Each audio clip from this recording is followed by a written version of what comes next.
Hi, and welcome to Marty's Picks for Week 1, of course, of the NFL.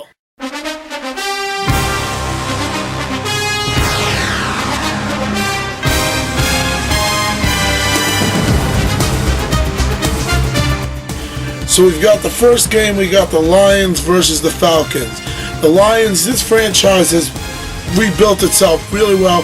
I mean, it still has John Kitna as its quarterback, but it's got Calvin Johnson and Roy Williams on both sides. So one of them is going to have to be double covered, and the other one, which is going to leave the other one open. I do like this franchise a lot. The Falcons, on the other hand, they've been going downhill lately. I mean, ever since the Michael Vick case, when you build your team around one guy, you're just not going to be able to pull through. So I'm going to take it here that the Falcons are a mess this year and that they're just playing because they have to play, because you can't just pass up an NFL season. And I'm going to give the win to the Lions. Now, I'm not going to give you a score on any of these, but I'm just going to give the win to the Lions. It's not going to be a close game or anything. The Lions should be able to dominate that game. They should at least be within the 20-point range, 20 to something.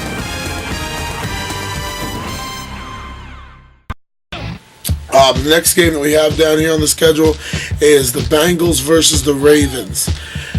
The Bengals is a messed up team. I'm not really happy with the way that Marvin Lewis has been head coach of that team. We got Chad Ochocinco now. I'm still going to call him Chad Johnson. I think that's the stupidest thing that he could have done. It's an absolute mockery to the NFL. And on the other side, you got the Ravens, who just fired an awesome coach. I liked Brian Billick. I don't think it was his fault. I think he was doing the best that he could. That team did well after he took over for calling the offensive plays, and I don't understand why he was fired. But they've got Joe Flacco, or whatever the heck his name is, as their quarterback now.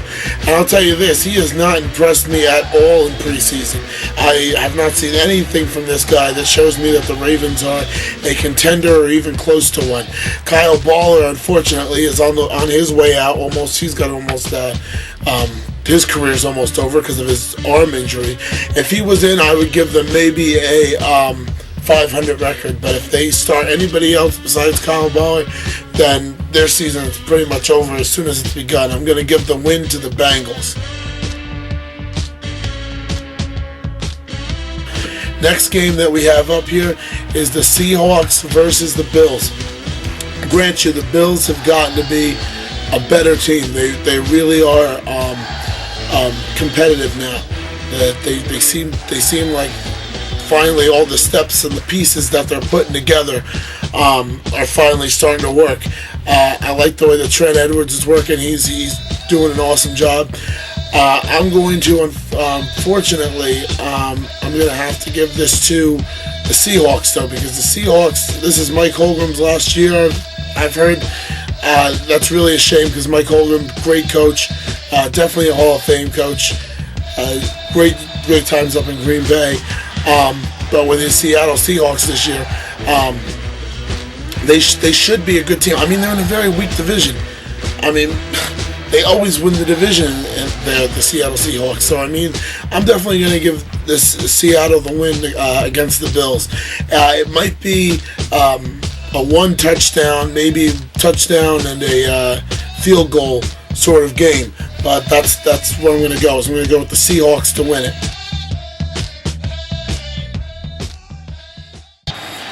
Next game that I have right here on the schedule is the Jets versus the Dolphins. This is a matchup for the ages. This is something. Would you believe that Joe Namath actually, Joe Namath,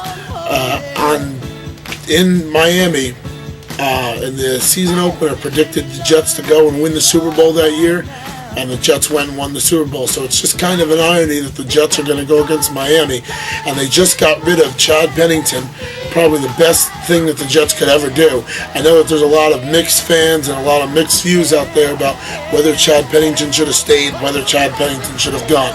Let me tell you something. Chad Pennington was good in the beginning of his career. Ever since he had the first surgery, he never recovered. Then he had to have another surgery, and that just blew it all open. So this is a really good move for the Jets, getting Brett Favre and having Chad Pennington out of there. Don't look for the Dolphins to just be absolutely bad and just roll over and die in this game, though, either. I think Chad's going to go out there and have, try to get some revenge from his team, and I think he's going to play hard, and we're going to see a lot of different moves and a lot of different things from the Dolphins that we haven't seen before. But I'm still going to give the win to the Jets because their organization, obviously, better organization, better team right now.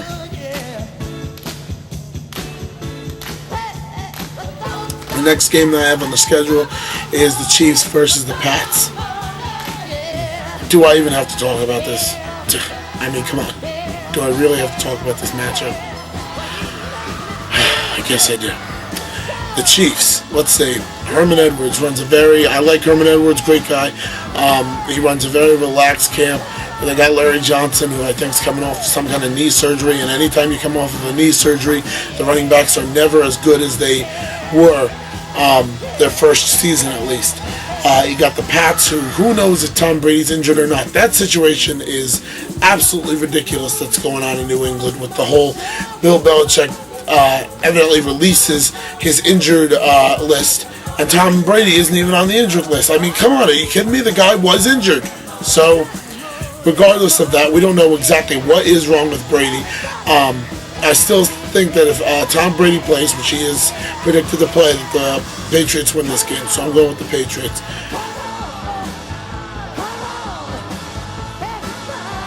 Next we have the Buccaneers versus the Saints. This is a really good matchup. In fact, this is probably one of the good matchups tomorrow. I'm really excited for this game. I think that the Saints are a really good team and that they're improving every single day. I mean, and I think the Bucs are a really good team and that they're improving too. Jeff Garcia is their quarterback, great guy.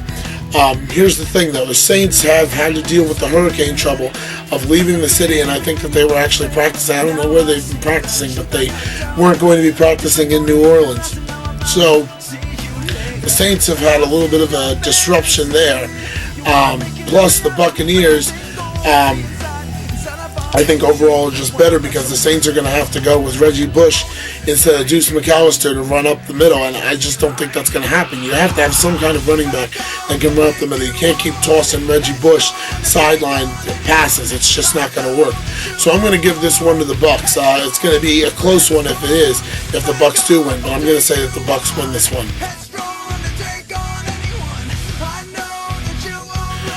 Rams versus the Eagles. Another game. The Rams were absolutely terrible. I definitely think that their head coach has his job on the line. I'm going to give this one to the Eagles. There's really not much to say about that. I don't think the Rams are even going to be a factor in this game, so the Eagles win.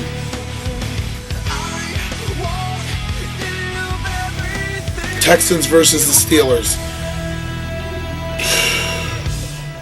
Texans have gotten better, but don't even need to talk about this. Steelers win this one.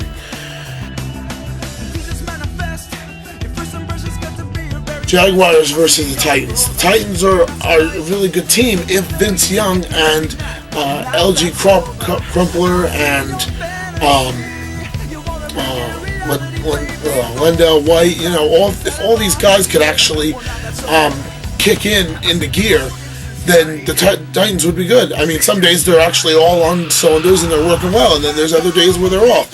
But the Jaguars are much more organized and far better team right now, so I'm going to give this one to the Jaguars. Cowboys versus the Browns.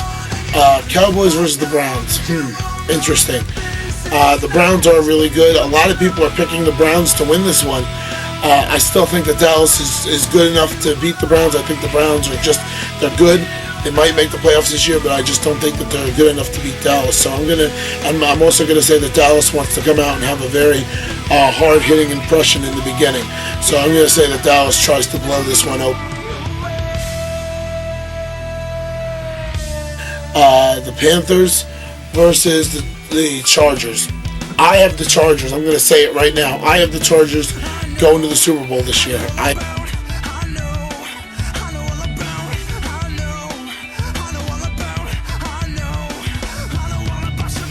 Those are my picks for week 1. I'll keep having picks and updating you guys every single week on what my picks are and on what team is.